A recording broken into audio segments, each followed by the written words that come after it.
क्रांतिकारी जय भीम, जय बुद्ध, जय भारत. आज आपण पाहत आहोत मित्रांनो, 152 देशामध्ये पूर्ण जगभरामध्ये महामानव विश्वरत्न भारतरत्न डॉक्टर बाबासाहेब आंबेडकर यांची जयंती साजरी केली जाते. तर ती जयंती कुठून सुरुवात झाली, का सुरुवात झाली हे आपण सगळेच जाणून घेणार आहोत. जगामध्ये पहिली जयंती कोणी साजरी केली याबद्दल आपण थोडासा इतिहास जाणून घेणार आहोत. तर व्हिडिओमध्ये शेवट करा. तर चला आपण व्हिडिओला सुरू करूया थोडाही उशीर न होता. जुन्या काळातील एक थोर सामाजिक कार्यकर्ते जनार्दन सदाशिव रणपिसे यांचा जन्म सासवड येथे 24 ऑगस्ट 1898 रोजी झाला. त्या काळात शिक्षणाच्या सोयी व सुविधा उपलब्ध नव्हत्या. त्या काळात दलित समाजातील म्हणजे अस्पृश्य समाजातील ते पहिले मॅट्रिक झाले. त्यातच त्यांचा एक मोठेपणा आहे. मॅट्रिक होणे आणि तेही बहुजन समाजातील व्यक्तीने खूप मोठी गोष्ट असायची. मॅट्रिकची परीक्षा उत्तीर्ण झाल्यानंतर म्हणजे पास झाल्यानंतर त्यांनी पुण्याच्या फर्ग्युसन कॉलेजमध्ये पुढचं शिक्षण घेतलं आणि त्या कॉलेजमध्ये 2 वर्ष अभ्यास केला. 1918 ते 1921 साली त्यांनी सन्मान दर्शन मंडळाची स्थापना केली. सामाजिक सभा, संमेलने, व्याख्याने असे मोठमोठे समाज सुधारण्याचे ते काम करू लागले. नाटके, रात्रीचा वर्ग असे अनेक उपक्रम त्यांनी राबवले. सोबतच व्यायामशाळा चालवून तरुण सुशिक्षित वर्गाला नवचैतन्य निर्माण केले. महार सेना दलाची त्यांनी स्थापना केली. तिथेच ते कमांडर इन चीफ म्हणून राहिले. समाज कार्यामध्ये त्यांचा फार मोठा वाटा होता. पुण्यात डॉक्टर बाबासाहेब आंबेडकरांना मानपत्र, 3000 रुपये प्रेस फंड, 5000 रुपये इमारत फंड जमवण्यात त्यांचा फार मोठा वाटा होता. ते सगळं फंड त्यांनी बाबासाहेबांना दिले. त्यांनी बाबासाहेबांना यासाठी दिले कारण बाबासाहेबांनी समाज कार्यामध्ये फार मोठं योगदान दिलं होतं. आणि नंतर पुण्यामध्ये युवक परिषद भरवली गेली.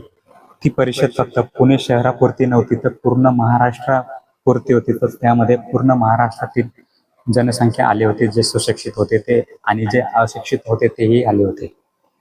1929 साली कायदे मंडळात 14 प्रतिनिधी निवडून गेले.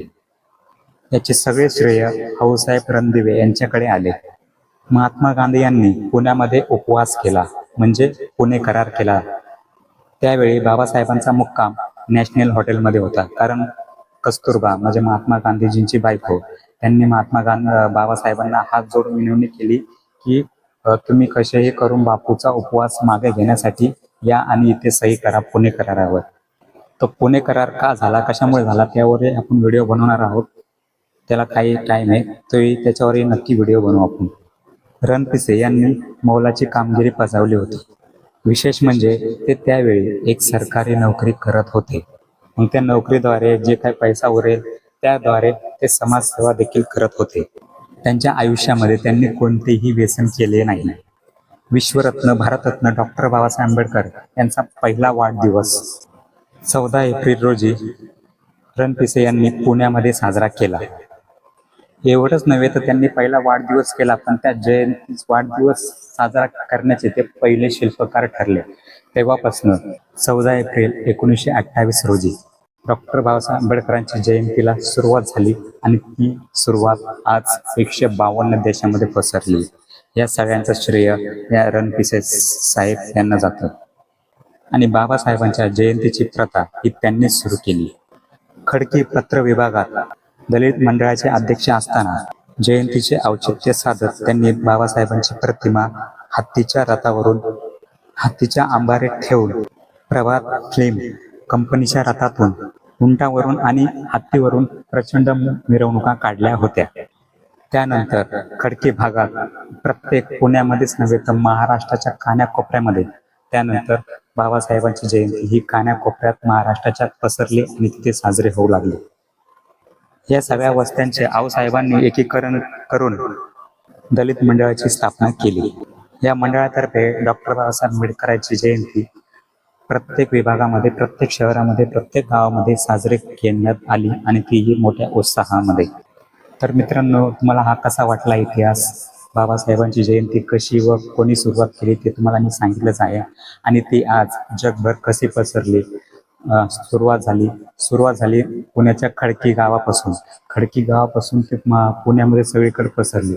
पुण्यामधून सगळीकडे पसरून महाराष्ट्रातील कानाकोपऱ्यात, जिल्हा, तालुक्यात, गावात पसरली आणि त्या जिल्ह्यात, तालुक्या, गावामधून देशभरामध्ये पसरली आणि देशभरामधून आज जगामध्ये एक नंबरची जयंती ती मनवली जाते, ती म्हणजे विश्वरत्न महामानव डॉक्टर बाबासाहेब आंबेडकर यांची जयंती आज जगामध्ये 152 देशामध्ये साजरी केली जाते. हा खूप मोठा अभिमान आहे आणि हा स्वाभिमानाचा दिवस आहे मित्रांनो, अभिमानाचा दिवस आहे. या महामानवाने आपल्याला हाल अपेष्टा करून एवढं वरती आणलं, एवढे हाल अपेष्टा सहन केले, स्वतःची 4 मुलं मातीत घातली, बायको देखील मातीत घातली. कोणासाठी? तुमच्या आमच्यासाठी. तर ही जयंती करणं ही त्यांच्यासाठी खूप मोठी गोष्ट नाहीये, काहीच नाही. आपण जे जयंती साजरी करतो ते काहीच नाही. आपण फक्त त्यांचा जन्मदिवस म्हणून साजरा करतोय, कारण तो केलाच पाहिजे. कारण त्या महामानवामुळे आज आपण इथे आहोत. गाडीमध्ये फिरतोय, बंगल्यामध्ये राहतोय, सुटापुटामध्ये राहतोय आणि मोठमोठ्या नोकऱ्या भूषवतोय, पैसा भेटतोय, सगळं भेटते, संपत्ती भेटली. कोणामुळे? ते फक्त आणि फक्त महामानव विश्वरत्न डॉक्टर बाबासाहेब आंबेडकरांमुळे. तर त्यांच्या उपकारांना कधीच बैमान होऊ नका आणि त्यांच्या लोकशाहीला वाचवण्यासाठी खूप पुढाकार घ्या. कारण ही त्यांची लोकशाही, त्यांनी आपल्याला दिलेली लोकशाही, त्यांची लोकशाही असली तरी ती त्यांनी आपल्याला दिलेली आहे, ती जपायची आहे आपल्याला. जर लोकशाहीच नाही जपले तर तुम्ही जयंत्या करून फायदा नाही त्यांचा. लोकशाहीला जपा तरच बाबासाहेब जिवंत आहेत. बाबासाहेब आपल्यातून कधी संपतील माहिती का? बाबासाहेब आपल्यातून तेव्हा संपतील जेव्हा हे संविधान संपेल.